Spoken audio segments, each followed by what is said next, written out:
प्रभु यीशु मसीह जब इस संसार में था, वो मनुष्य के रूप में था, वो हमारे जैसा था, और इसीलिए उसको भी परमेश्वर की शक्ति और सामर्थ की आवश्यकता थी।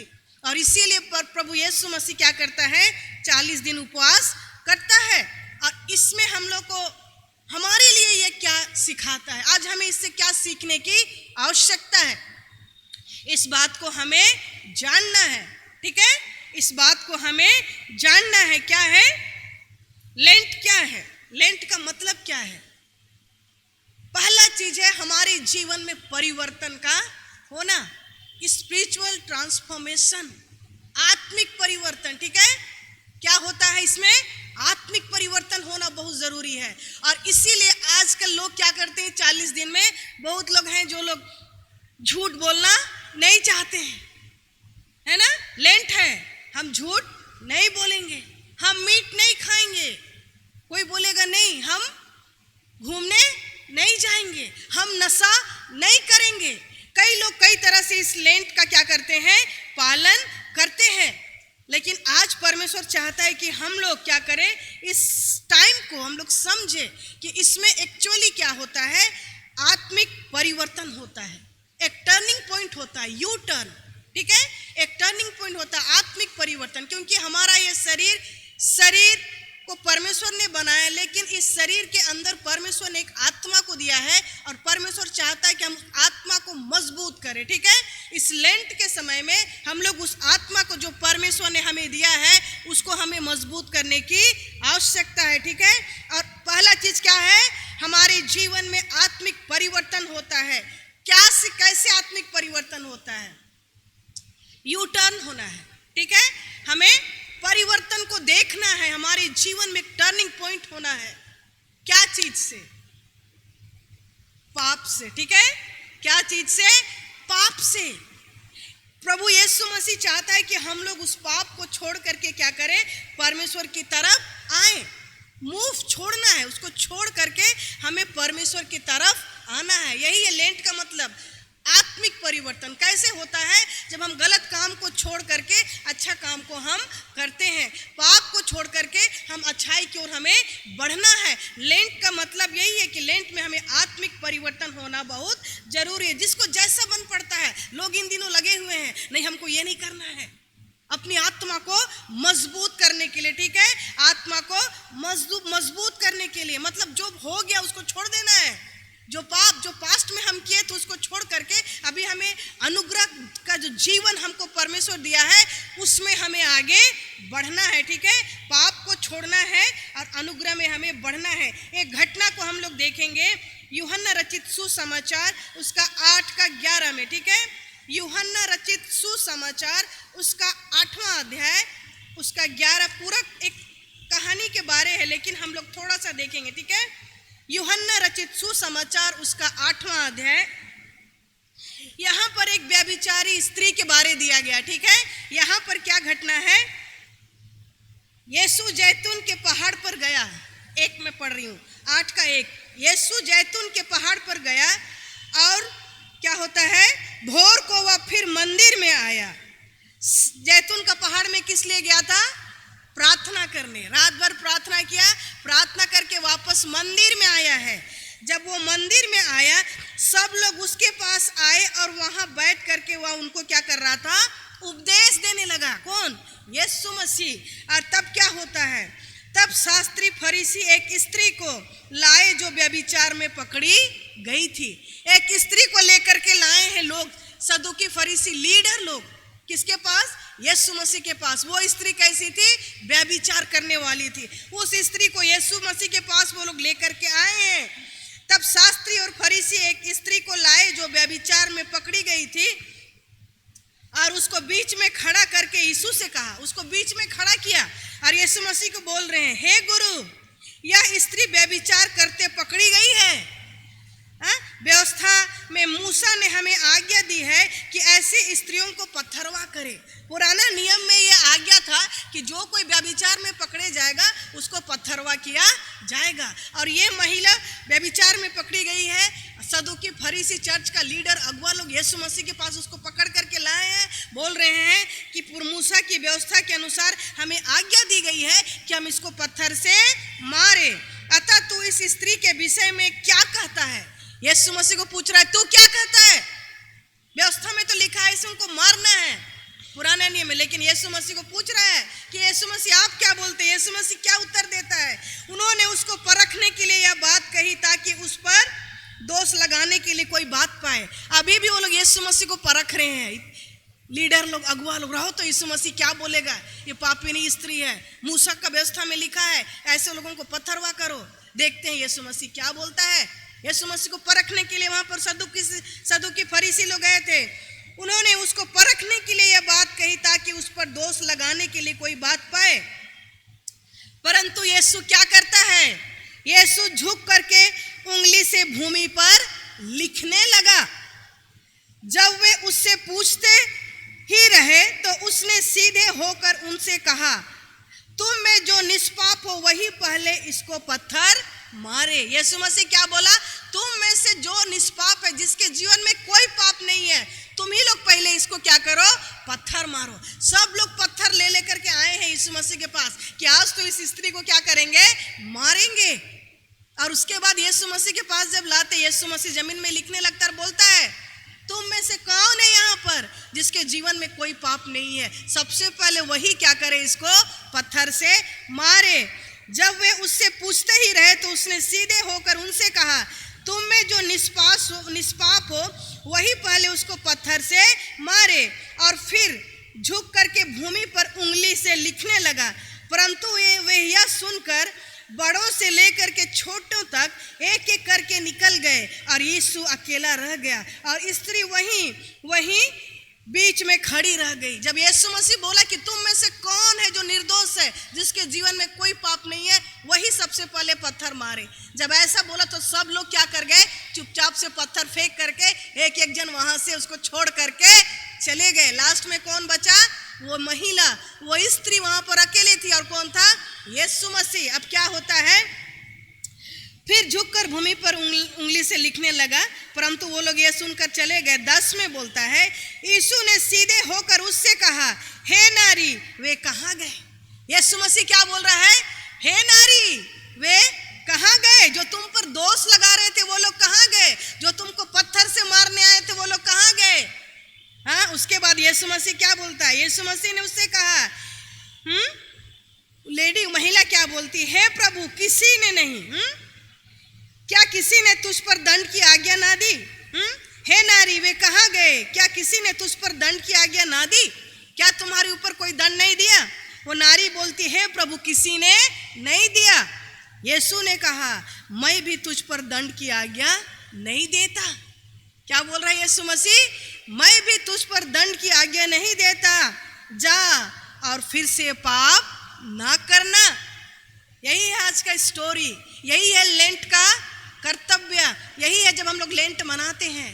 प्रभु यीशु मसीह पास्ट, मेरा जो पास्ट में इतना पाप था, यहाँ पर इस व्यभिचारी स्त्री को भी प्रभु यीशु मसीह क्या बोला? हाँ, जा फिर से पाप मत करना। आज हमारे आत्मिक जीवन को यदि हमें मजबूत करना है, हमें पाप को छोड़ना है। ठीक है, हमें पाप को छोड़ना है। और यहाँ पर यीशु मसीह इसको बोल रहा है। यीशु ने कहा कि मैं भी तुझ पर दोष नहीं लगाता। यीशु मसीह आज हम लोग के ऊपर भी दोष नहीं लगाता मेरे प्रियो। ठीक है, यीशु मसीह पापियों को ढूंढने और बचाने आया। यीशु मसीह का काम था पापियों को बचाना।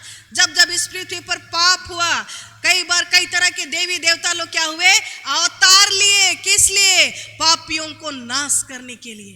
किस लिए? पापियों को नाश करने के लिए। लेकिन यीशु मसीह जब इस पृथ्वी पर आया, यीशु मसीह बोला, मैं पापियों को ढूंढने और बचाने आया।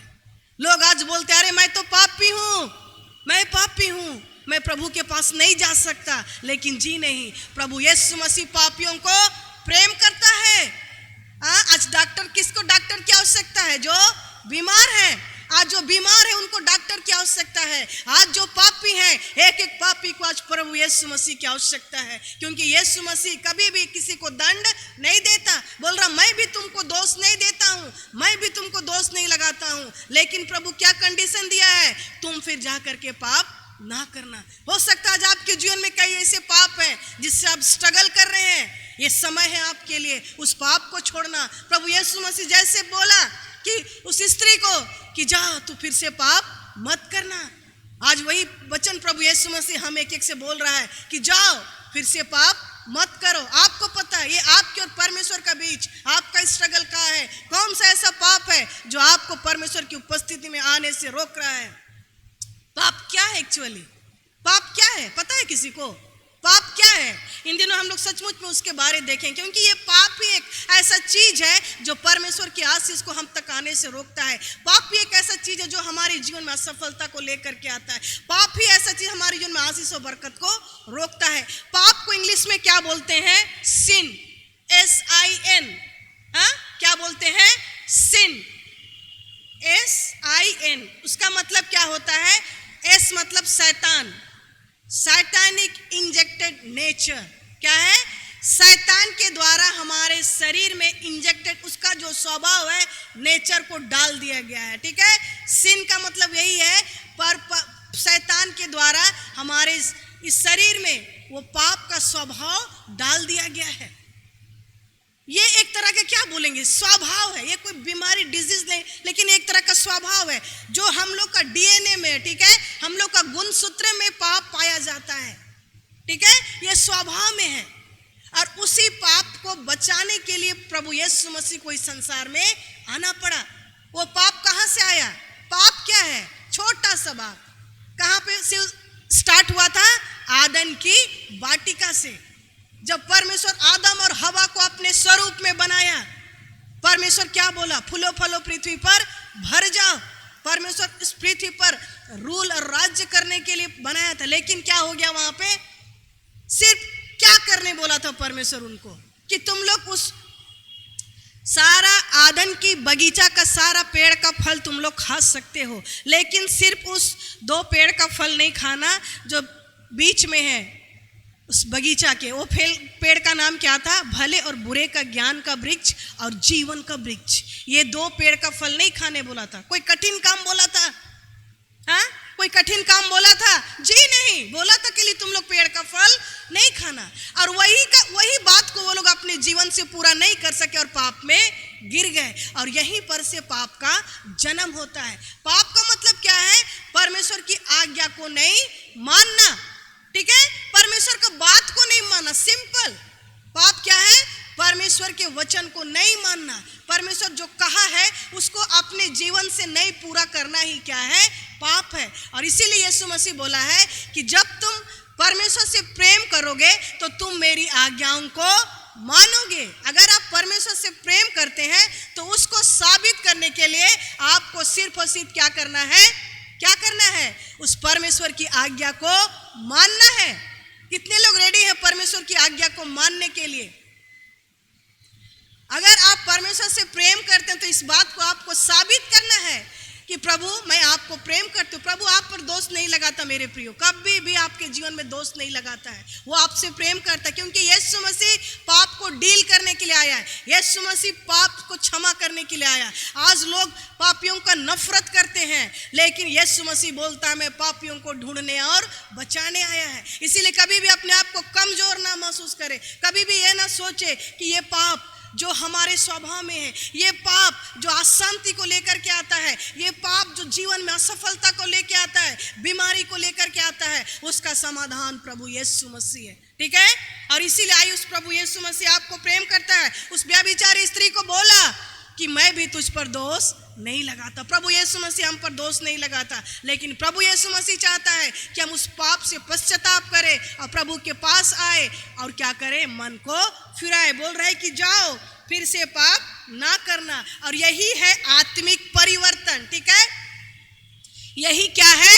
आत्मिक परिवर्तन है हम लोग के जीवन में, कि हम लोग उस पाप को छोड़ करके फिर से क्या करें? पाप का जीवन ना जिए, क्योंकि प्रभु यीशु मसीह पाप को नाश करने के लिए आया।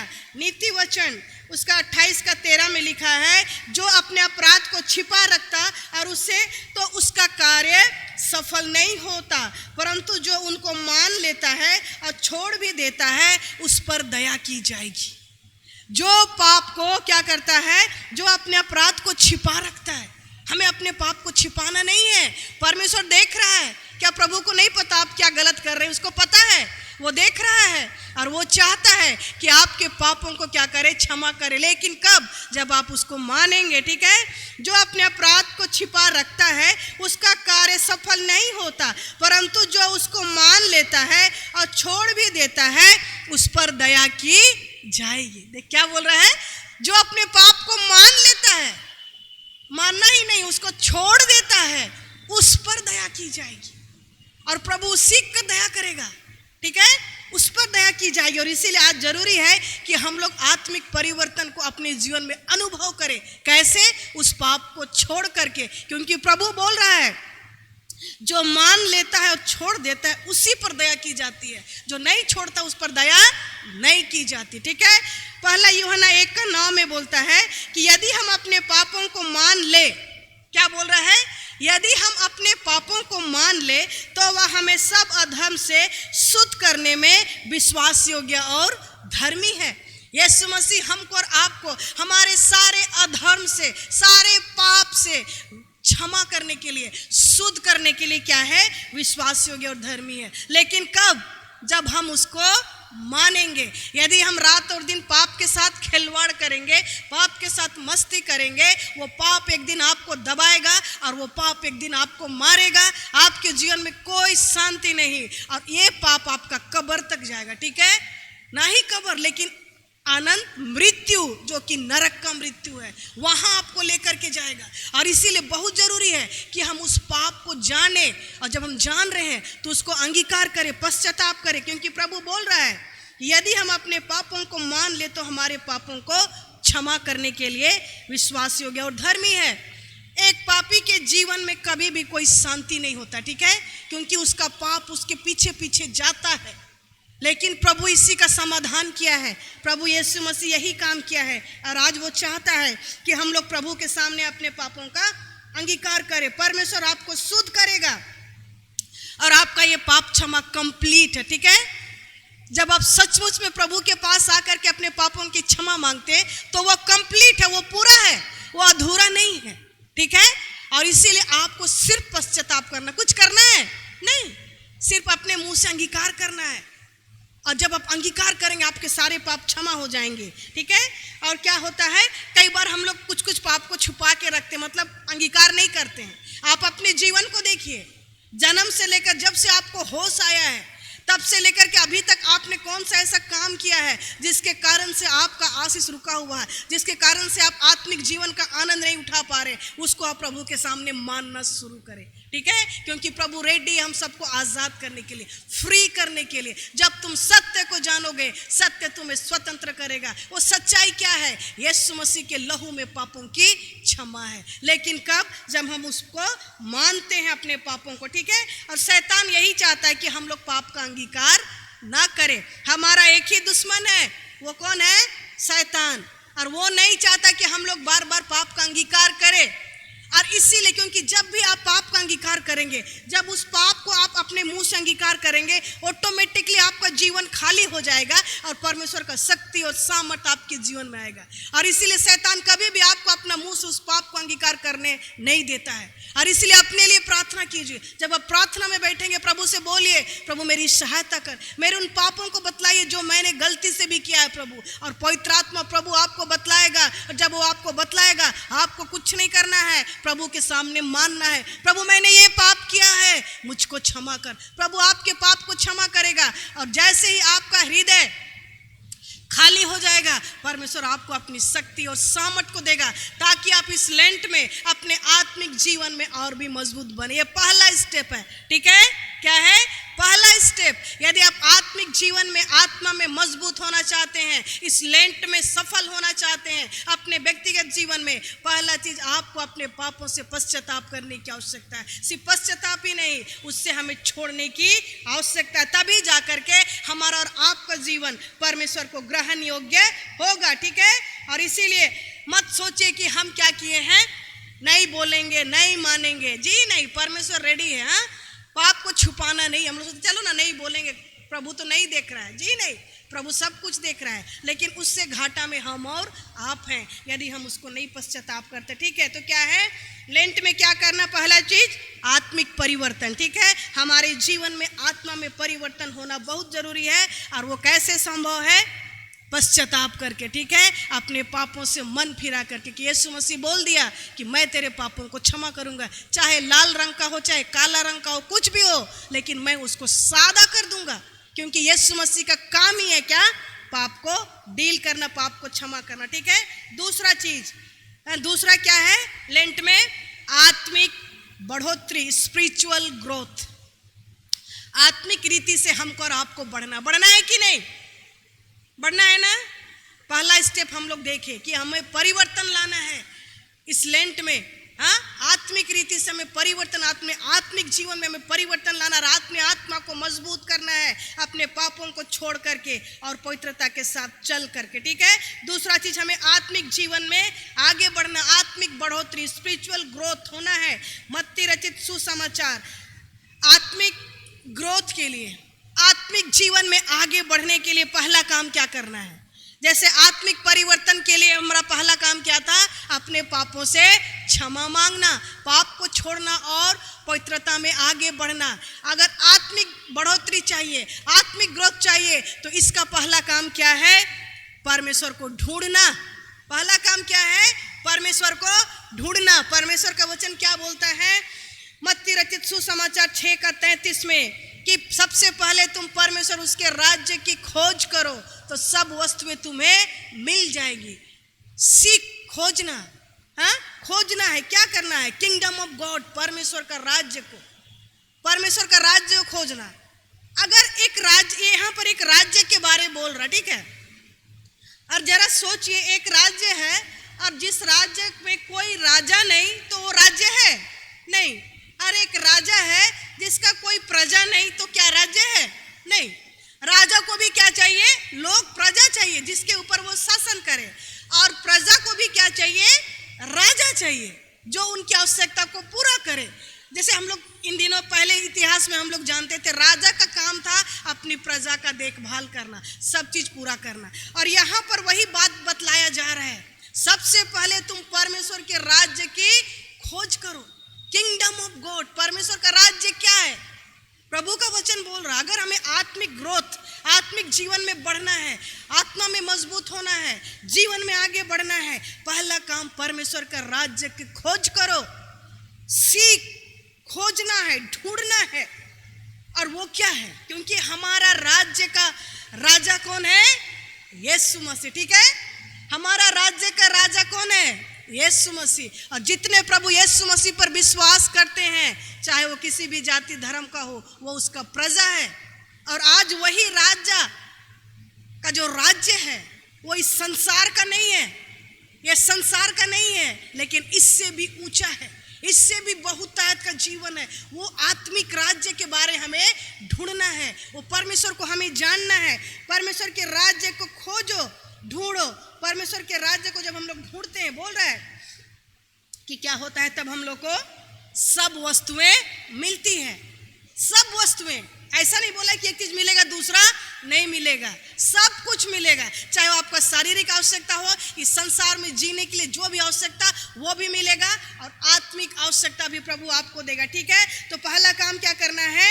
इस लेंट में हम लोग को परमेश्वर को ढूंढना है, परमेश्वर को ढूंढना है। और परमेश्वर को ढूंढने के लिए, उसका राज्य को ढूंढने के लिए हमें प्रभु यीशु मसीह को जानना है। क्योंकि प्रभु यीशु मसीह क्या है? हम लोग का राजा है। और प्रभु यीशु मसीह संसार में मनुष्य होकर के, परमेश्वर का पुत्र होकर इस संसार में आया है, और वो चाहता है कि हम लोग उसको और भी जाने, इस लेंट में हम लोग उसको ढूंढे, और सचमुच में, ठीक है, सचमुच में ढूंढना है। खाली आज सुन लिए कल जाके भूल गए, ऐसा नहीं है, है ना? आज सुन लिए इतना सुंदर वचन, कल जाके चलो जो मर्जी अपना वो करें, वो नहीं। अगर आप सचमुच में आत्मा में बढ़ना चाहते हैं, स्पिरिचुअल ग्रोथ चाहते हैं अपने जीवन में, तो आपको सचमुच में प्रभु को ढूंढना है, परमेश्वर के राज्य को जानना है। परमेश्वर का राज्य बातों में नहीं है, लेकिन सामर्थ में है, और उस सामर्थ को पाने के लिए आपको थोड़ा सा मेहनत करना है। क्योंकि प्रभु बोला है, मांगो तो तुम्हें दिया जाएगा, ढूंढो तो तुम पाओगे, खटखटाओ तो तुम्हारे लिए खोला जाएगा। 3 स्टेप है, मांगना है, प्रभु के पास जाना है, मांगना है। मांगो, हम लोग मांगते हैं हमारी हर एक आवश्यकता को और प्रभु देता है। दूसरा बात क्या बोल रहा है? ढूंढो। कहाँ ढूंढना है? किधर ढूंढना है? क्या को ढूंढना है? और जब हम ढूंढेंगे तो मिलेगा। पिछले दिनों में हम लोग सुने थे कि मुझसे पुकार और मेरी सुनकर तुझे उत्तर दूंगा, तुझे कठिन कठिन बातों को बताऊंगा। अगर हम लोग नहीं ढूंढेंगे तो कहां से मिलेगा? और बोला है प्रभु का वचन, प्रभु का हर वचन ना अपने में कंप्लीट है, कोई वचन अधूरा नहीं है। परमेश्वर चाहता है कि जब आप अपना पाठ करें तो परमेश्वर अपना काम को करेगा। सारा आज्ञा परमेश्वर का बाइबल में जितना वचन है, सब चीज में परमेश्वर आपसे पहले बोल रहा है कि आपको ऐसा करना है, तब जाके आपको मिलेगा। ये भी बहुत साधारण है। क्या बोलता? पहले बोला मांगो तो तुम्हें दिया जाएगा। अरे मांगेंगे तो बोल रहा मिलेगा, दिया जाएगा। ढूंढो तो पाओगे। आप जब ढूंढेंगे तो आपको मिलेगा ही। खटखटाओ तो तुम्हारे लिए क्या किया जाएगा? खोला जाएगा। ये कंप्लीट है। आप खटखटा रहे हो नहीं मिलेगा ऐसा नहीं है, ढूंढ रहे नहीं मिलेगा ऐसा नहीं है। हमारा परमेश्वर ऐसा है जो चाहता है कि लोग उसको ढूंढे और वो अपने आप को उसमें प्रकट करे। ये चाहता है परमेश्वर। इसीलिए ढूंढने से घबराइए मत, ढूंढने में पीछे मत रहिए। ढूंढना है हमको। बोल रहा मुझसे मिलो, मुझसे मांगो और मैं सुनकर तुम्हें दूंगा। वो ऐसा परमेश्वर है कि वो हम जब प्रार्थना करते हो खाली हाथ हमको कभी नहीं भेजता। जब हम उसको ढूंढते हैं हमको खाली हाथ कभी नहीं भेजता। लेकिन पहला स्टेप हम लोग क्या करना है? परमेश्वर के राज्य को ढूंढना है, वचन पढ़ करके, प्रार्थना करके। ठीक है, प्रार्थना करना है प्रतिदिन, चर्च आना है हर दिन। कई बार हम लोग को मन नहीं करता, लेकिन जी नहीं, परमेश्वर को प्रायोरिटी देना है। जब आप चर्च आते हैं, परमेश्वर का वचन ये भी ढूंढना है एक तरह से। परमेश्वर को ढूंढना है। अरे हम यहाँ जाएंगे, परमेश्वर आज हमको क्या बताएगा, हम आज परमेश्वर के बारे में क्या जानेंगे। और जब हम जाने हैं, हम उसको अपने जीवन से उसको पूरा करेंगे। परमेश्वर को ढूंढना है, क्योंकि परमेश्वर नहीं चाहता कि हम और आप नाश हो जाए। सबसे पहले तुम परमेश्वर उसके राज्य की खोज करो तो सब वस्तु मिलेंगे। उसका राज्य क्या है? पहला क्या है? प्रेम। परमेश्वर का राज्य क्या है? प्रेम। आज हमें प्रेम में एक दूसरे से चलना है। आज हमारे जीवन में नफरत होता है, उसी नफरत का पाप को हमें क्या करना है? निकाल फेंकना है। बुराई का पाप, नफरत का, ईर्ष्या का, जलन का, झूठ, चोरी, जो भी पाप है, इस लेंट में हमको उसको निकाल करके क्या करना है? छोड़ना है, फेंकना है और हमें नई चाल को चलना है। उसका राज्य क्या है? प्रेम। प्रेम में हमें आगे बढ़ना है, एक दूसरे को लेकर के चलना है। पवित्रता परमेश्वर का राज्य, परमेश्वर का स्टैंडर्ड वो क्या है? पवित्रता और प्रेम है। जो व्यक्ति प्रेम कर रहा है, बोल रहा है हम परमेश्वर से बहुत प्रेम कर रहे हैं और अपने भाई से नफरत करता है, तो वचन बोलता है कि वो परमेश्वर के राज्य में प्रवेश नहीं कर सकता। It's not easy. अगर हम परमेश्वर से प्रेम कर रहे हैं, हम तो रात और दिन प्रार्थना कर रहे हैं, अपना घर में अपना हस्बैंड है, वाइफ है, बीबी है, बच्चा है, उनसे हम प्रेम नहीं कर रहे भाई बहन से, तो ये कोई काम के लायक नहीं है। परमेश्वर का राज्य क्या है? प्रेम। हमें प्रेम करना है एक दूसरे को। दूसरा क्या है? पवित्रता। हमें पवित्रता में चलना है। परमेश्वर का जो स्टैंडर्ड है पवित्रता, क्या बोलता है पुराना नियम में, निर्गमन की पुस्तक में, मैं जैसा पवित्र हूं तुम भी वैसा ही पवित्र बनो। ये परमेश्वर का स्टैंडर्ड है। अगर आप परमेश्वर के आत्मिक जीवन में आगे बढ़ना चाहते हैं, उसको अपने जीवन में अनुभव करना चाहते हैं, पवित्रता बहुत बड़ा हथियार है। ठीक है, आपके पवित्रता को कोई छीन नहीं सकता मेरे प्रियो। जब आप पवित्र चाल चलेंगे, जब आप प्रेम के जीवन जिएंगे, परमेश्वर के साथ साथ उसके वचन के अनुसार चलेंगे, कोई उसको छीन नहीं सकता और उसका आशीष आप अपने जीवन में प्राप्त करेंगे। आपका आशीष को लोग देखेंगे, बोलेंगे अरे वो इस व्यक्ति के जीवन में ये है। और इसीलिए आज हमें आवश्यकता है कि हम परमेश्वर ने जो बोला है, हमको जो स्टैंडर्ड दिया है पवित्रता का, उस पवित्रता को हमको और आपको बना करके रखना है। पाप होगा, गलती होगा, तुरंत प्रभु के पास आना है, अपने पापों को क्षमा मांगना है, क्योंकि प्रभु यीशु मसीह किसी का दोष नहीं लगाता, लेकिन यीशु मसीह क्या करता है? क्षमा करता है। और हर दिन हम लोग पवित्रता में अंश करके आगे बढ़ते जाएंगे। ठीक है, पवित्र जीवन जीना है ताकि हमारा और आपका आत्मा क्या हो जाए? मजबूत हो जाए, हम लोग आत्मिक जीवन में आगे बढ़ते रहें। परमेश्वर को हमें ढूंढना है सचमुच में, ताकि हम उस परमेश्वर से उस प्रतिफल को, उस आशीष को हम लोग पा सकेंगे। ठीक है, हर दिन, ठीक है, हर दिन हम लोग को ढूंढना, सिर्फ 40 दिन ही नहीं, लेकिन 40 दिन जब आप करेंगे ऑटोमेटिकली आपका आदत हो जाएगा और आप जीवन भर ऐसा करते रहेंगे। मत्ती रचित सुसमाचार 4:17 में लिखा है, मन फिराओ क्योंकि परमेश्वर का राज्य निकट है। आज परमेश्वर चाहता है कि हम लोग क्या करें, मन फिराए। प्रभु बोल रहा है मन फिराए, मतलब परमेश्वर का राज्य, प्रेम, मेल मिलाप, धार्मिकता,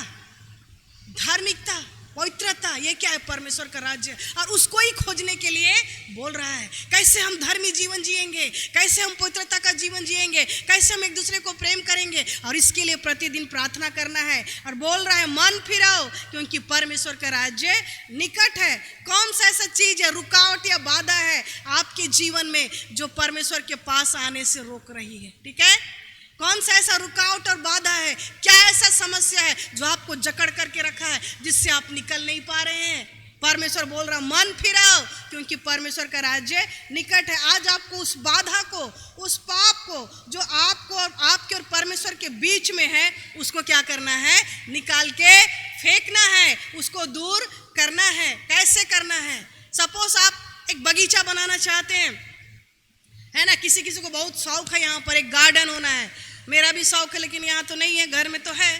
एक बगीचा बनाना है, गार्डन। क्या करेंगे उसके लिए? सबसे पहले आप एक जमीन है आपके पास, इतना सारा जमीन, ठीक है, छोटा सा, ज्यादा नहीं, लेकिन आपको मन करे कि उसको अच्छा सा बगीचा बनाएंगे। सबसे पहले क्या करेंगे, उसको क्या करते हैं, खोदते हैं। हम लोग खोदते हैं, उसको खोदते हैं, मिट्टी को पूरा एकदम सॉफ्ट करते हैं, नरम करते हैं, उसमें खाद डालते हैं। नहीं, खाद डालने के पहले क्या करना पड़ता है, वहाँ पर जितना डेड ग्रास, मरा हुआ जो घास होता है, उसको क्या करते हैं, निकाल के फेंकते हैं। जो झाड़ी होता है, पत्थर होता है, कंकड़ होता है, सबको हम लोग क्या करते हैं, निकाल के फेंकते हैं कि नहीं? ना ऐसे ही जाके बीज डाल देते हैं, नहीं ना?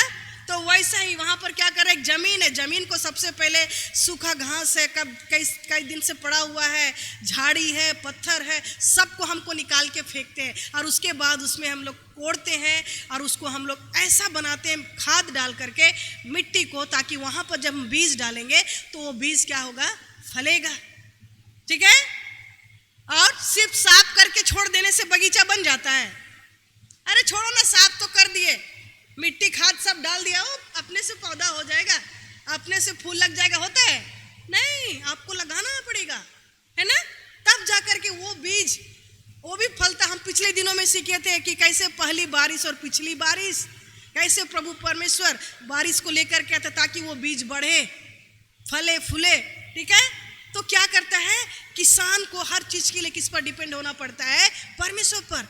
उस फुलवारी को बनाने के लिए, उस बाग को, उस गार्डन को बनाने के लिए, जिस प्रकार वहाँ का हर एक सूखा चीज जो डेड था, जो झाड़ी था, जो पत्थर था, उसको निकाल के फेंकना पड़ा, तब जाकर के वहाँ पर वो उस जमीन को बनाया और वहाँ बीज डाला। हम लोग का हृदय भी वैसे ही है, आपका हृदय भी वैसे ही है, उस बगीचा, उस गार्डन के जैसा। अगर इसमें आपको सचमुच में आत्मिक जीवन में आगे बढ़ना है, आपका जो पुराना चीज है, जो झाड़ी है, कई चीज पाप मर गया है, पाप है, वो झाड़ी है, कंकड़ है, ईंटा है, पत्थर है, सबको आपको निकाल के क्या करना है, फेंकना है। और जब आप उसको निकाल के फेंकेंगे, फिर चुपचाप नहीं बैठे रहना, अरे हम तो पाप क्षमा मांग लिए हैं। कैसे निकाल के फेंकना है, प्रभु के सामने पाप क्षमा मांगना, बस कुछ नहीं करना है। उस ईंट को, उस पत्थर को, उस झाड़ी को कैसे निकालना अपने हृदय से, परमेश्वर के सामने पश्चाताप करके अपने पापों का। और जब आप मान लिए, उसके बाद आप चुपचाप रहेंगे नहीं, आपको वहाँ अच्छा अच्छा बीज को क्या करना है, डालना है, खाद डालना है, पानी डालना है, और वो बीज आपका अच्छा अच्छा आदत क्या है, अच्छा काम, आपको उसको रिप्लेस करना है। गलत काम को अच्छा काम से रिप्लेस करना है। हो सकता है आज तक आप किसी का गलत कर रहे थे, बार बार किसी का चुगली कर रहे थे, किसी का गुस्सा कर रहे थे, आज के बाद बोलिए कि हम इसको छोड़ रहे हैं और हम आज से दूसरों को आशीष देंगे। आज हम क्या करेंगे, प्रेम करेंगे। ये है उस झाड़ी को हटा करके, पत्थर को, बुरे आदत को हटा करके अच्छी आदत को डालना, तब जाकर के आपका आत्मिक जीवन और भी मजबूत होगा। दोनों जरूरी है, ठीक है, दोनों चीज जरूरी है। पहला क्या करना है, पाप को उखाड़ के फेंकना, पश्चाताप करना प्रभु के सामने, अपने पापों का अंगीकार करना, और दूसरी ओर अच्छा बीज को डालना, अच्छी आदत को डालना, अच्छा हैबिट को बनाना। और वो अच्छा आदत क्या है, परमेश्वर का 10 आज्ञा को पूरा करना। परमेश्वर के वचन को मानना ही अच्छा हैबिट है, अच्छा आज्ञा है। परमेश्वर को वचन को छोड़ करके संसार में जाएंगे, संसार में कई सारी बातें बोलेंगे, ये करो वो करो तो जीवन सफल होगा। जी नहीं, जीवन को सफल होना है तो आपको परमेश्वर का वचन को अपने जीवन में डालना है, जो एक बीज की जैसा है। और जब वो बीज को आप डालेंगे, प्रभु यीशु मसीह समय पर वो रेन, वो बारिश को देगा और वो बीज फलेगा और आप फूलेंगे और आप आशीष को प्राप्त करेंगे। तब आपका आत्मा जब मजबूत हो जाएगा, आपका शारीरिक आवश्यकता ऑटोमेटिकली पूरा होगा। सबसे पहले परमेश्वर उसके राज्य की खोज करो तो सब वस्तुएं तुम्हें मिल जाएगा। परमेश्वर का राज्य क्या है, प्रेम है, पवित्रता है, धार्मिकता है, और उसको खोजना है और उसके पीछे चलना है और उसमें बने रहना है और उसमें क्या करना है, आगे बढ़ना है। हो सकता है 5 मिनट आप प्रार्थना कर रहे थे, अपने समय को बढ़ाइए। आज से हम आधा घंटा प्रार्थना करेंगे। 5 मिनट बाइबल पढ़ रहे थे, बोलिए आज के बाद मैं आधा घंटा बाइबल पढ़ूंगा, क्योंकि जब आप बाइबल पढ़ते हैं, वचन पढ़ते हैं, परमेश्वर आपसे बोलता, बातचीत करता है और आपको अपनी शक्ति और अपनी सामर्थ से क्या करता है, भरता है। अच्छा करना है ना, अच्छाई में बढ़ना है और जो गलत चीज है उसको छोड़ना है। कैसे छोड़ना है आप लोग को पता है, पश्चाताप करके, ठीक है, अपने पापों को मान करके। कुछ करना नहीं है मेरे प्रियो। और जब आप मानते हैं, परमेश्वर आपको नया जीवन देता है, क्योंकि जो प्रभु में है वो नई सृष्टि है, ठीक है। और इसीलिए उस जमीन को भी फर्टिलाइजर मतलब अच्छा बनने के लिए उसको भी आपको पवित्र आत्मा से क्या करना है, मिल जाना है, ताकि आपका जो हृदय में जो जमीन है, जहाँ पर बीज डालते हैं, वो बीज फले फूले और फल लाए, ठीक है। और ये प्रोसेस है, ये एक दिन में नहीं होता है, इसलिए आपको स्थिरता से चलना है, डिसिप्लिन में चलना है। एक ही दिन में क्या पेड़ फल लाता है, नहीं, एक दिन में नहीं लाता। कोई पेड़, कुछ जो पौधा होता है, सब्जी सब, वो सबको हम लोग लगाते हैं तो 3 महीना में क्या होता है, फल लगता है ना। कुछ सब्जी सब, कद्दू हुआ है ना, तुरंत लग जाता है। फूल भी कुछ वैसे तुरंत बढ़ता है, लेकिन सब पेड़ वैसा नहीं होता। कुछ पेड़ सब टाइम लेता है। जैसे सागवान का पेड़ है ना, सागवान का पेड़ देखे है ना, वो जल्दी बढ़ता है, उसको बढ़ने में बहुत टाइम लगता है, लेकिन जितना वो टाइम लगता है उतना ज़्यादा वो क्या होता है, मजबूत होता है। इसीलिए कमज़ोर मत सोचिए। अगर आप एक ही दिन में सोचेंगे हम बढ़ जाएंगे, बढ़ गए तो दूसरा दिन भी आप क्या हो जाएंगे, कोलैप्स हो जाएंगे, है ना। जो लतर होता है, जो कद्दू का होता है, और क्या क्या झींगा और क्या क्या होता है ना, वो सब तुरंत क्या होता है, मर भी जाता है। तो प्रभु चाहता है कि हम लोग धीरज से उस मजबूत पेड़ के जैसा बने, वचन में मजबूत, प्रार्थना में मजबूत। तब जाकर के हम लोग क्या करेंगे, चाहे कितना भी आंधी और तूफान आएगा, हम लोग गिरेंगे नहीं, क्योंकि आपका चट्टान, आपका जो जिस चट्टान पर आपने घर बनाए हैं, जो प्रार्थना का चट्टान, वचन का चट्टान, विश्वास का चट्टान, धार्मिकता का चट्टान, पवित्रता का चट्टान कौन है, यीशु मसीह, ठीक है। यीशु मसीह हमारा चट्टान, और उसमें हम लोग स्थिर रहेंगे, ठीक है। तो इसीलिए डरना नहीं। इस लेंट काल में आइए हम लोग जब इस बात को सीखें, पहला काम क्या करना है, आत्मिक परिवर्तन, ट्रांसफॉर्मेशन, स्पिरिचुअल ट्रांसफॉर्मेशन हम लोग के जीवन में होना है जब हम प्रतिदिन प्रार्थना करेंगे। और आत्मिक ग्रोथ, स्पिरिचुअल ग्रोथ होना बहुत ज़रूरी है। और इसके लिए 2 ही चीज़ करना है। पहला चीज़ कि अपने पापों से पश्चाताप करना है, छोड़ना है, और दूसरा परमेश्वर के राज्य की खोज करना है, उसकी धार्मिकता का, ठीक है। तो इसीलिए आइए हम लोग प्रार्थना करेंगे कि प्रभु सहायता करे कि इन दिनों जब हम लोग सचमुच में उसकी उपस्थिति में इन सब बातों में आगे बढ़ना चाह रहे हैं इस लेंट के पीरियड में, तो प्रभु ही सहायता करे, ठीक है। प्रभु पवित्र आत्मा सहायता करे कि हम लोग क्या करें, इस लेंट में सचमुच में पूरे मन से पश्चाताप भी करें और पूरे मन से प्रभु को ढूंढे भी। हाँ, पूरे मन से प्रभु को ढूंढना है, किसी को दिखाने के लिए नहीं, किसी को खुश करने के लिए नहीं, लेकिन प्रभु को खुश करने के लिए। और उस अच्छे बीज को अपने हृदय में डालें। अच्छा काम, अच्छा विचार जो आपके मन और हृदय को क्या करेगा, साफ भी करेगा और आशीष भी देगा। क्योंकि बीज जब बढ़ेगा, फलेगा, परमेश्वर उसको आशीष देगा। सचमुच में हमें परमेश्वर को ढूंढना है। और आज जबकि हम लोग यहाँ पर आज प्रभु भोज का अनुष्ठान कर रहे हैं, धन्य है वे जो धर्म के भूखे और प्यासे हैं, क्योंकि वे तृप्त किए जाएंगे। आप अपने लिए पश्चाताप कीजिए, बोले प्रभु मेरे पापों को क्षमा कर। प्रभु आपके पापों को क्षमा करेगा। और आइए उस शुद्ध मन से पवित्रता के साथ हम उस प्रभु का देह और उस लहू को हम लोग अपने जीवन में ले, और उस आत्मिक बल को, आत्मिक शक्ति को हम लोग अपने जीवन में प्राप्त करें। ठीक है, आइए अपने लिए प्रार्थना करें, अपने जीवन के लिए प्रार्थना करें, अपने अपने पापों के लिए पश्चाताप करें, अपने अपने पापों के लिए पश्चाताप करें। क्या है आपके जीवन में? क्या आप सचमुच में आत्मिक परिवर्तन को चाहते हैं? क्या सचमुच में आत्मिक आशीष को अपने जीवन में चाहते हैं? क्या सचमुच में आत्मिक बढ़ोतरी को चाहते हैं? आइए परमेश्वर के सामने अपने पापों को माने। परमेश्वर देख रहा है मेरे प्रियो। आप कोई भी चीज़ परमेश्वर से छुपा नहीं सकते। हर चीज़ को परमेश्वर देख रहा है, आपके मन को देख रहा है, आपके हृदय को देख रहा है।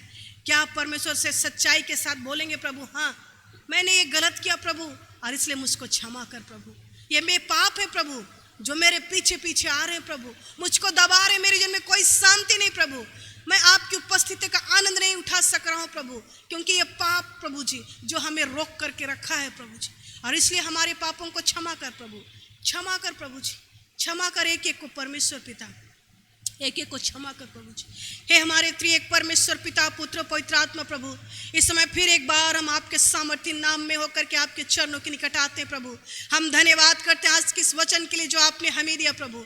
आज भी आपका वचन जीवित और सामर्थ्य है प्रभु जी, और आज आपने हमें इस बात को सिखलाया प्रभु कि इस लेंट के काल में प्रभु जी हम सचमुच में आपको ढूंढे प्रभु जी, हम सचमुच में आत्मिक जीवन में आगे बढ़े प्रभु, हमारा जीवन में परिवर्तन होने पाए प्रभु जी। वो आप जीवन को बदलने वाले परमेश्वर है प्रभु जी, एक एक के जीवन को नया बना प्रभु, हर एक को पाप से आजाद कर परमेश्वर पिता, और पवित्रता के पीछे भागने में सहायता कर। हम धार्मिकता के पीछे ढूंढे प्रभु, आपके राज्य के बारे, आपके प्रेम के बारे, आपकी धार्मिकता, आपकी पवित्रता और आपकी सच्चाई को ढूंढने वाले होने पाए प्रभु जी, ताकि उसके द्वारा हमारा आत्मिक जीवन और भी मजबूत होने पाए प्रभु, और हम आत्मा में होकर के आपके साथ चलने वाले बनने पाए प्रभु। हम एक एक की सहायता कर परमेश्वर पिता, और एक एक के जीवन में नया काम कर प्रभु जी, एक एक के जीवन को अपनी आशीष और अपनी बरकत को दे प्रभु जी। और इस 40 दिन में प्रभु हम एक एक को ट्रांसफॉर्म कर प्रभु, हम एक एक को परिवर्तन कर प्रभु, हमारी आत्मा को परिवर्तन कर प्रभु जी, हमारे शरीर की बीमारी से आजाद कर परमेश्वर पिता। हम कभी भी पाप को रिपीट ना करने पाए प्रभु, कभी भी पाप के साथ खिलवाड़ ना करने पाए प्रभु, लेकिन हमेशा पवित्रता का और धार्मिकता का, प्रेम का जीवन जीने पाए प्रभु, क्योंकि ये आत्मा का फल है प्रभु, और उस आत्मा के वरदान में हम लोग आगे बढ़ते जाएं प्रभु। धन्यवाद प्रभु हमारी प्रार्थना को सुनने के लिए, और हम सबके जीवन को अपने हाथ में लेने के लिए। सारा आदर महिमा आपको देते हैं, प्रार्थना को मांगते हैं यीशु के नाम में, आमीन आमीन आमीन।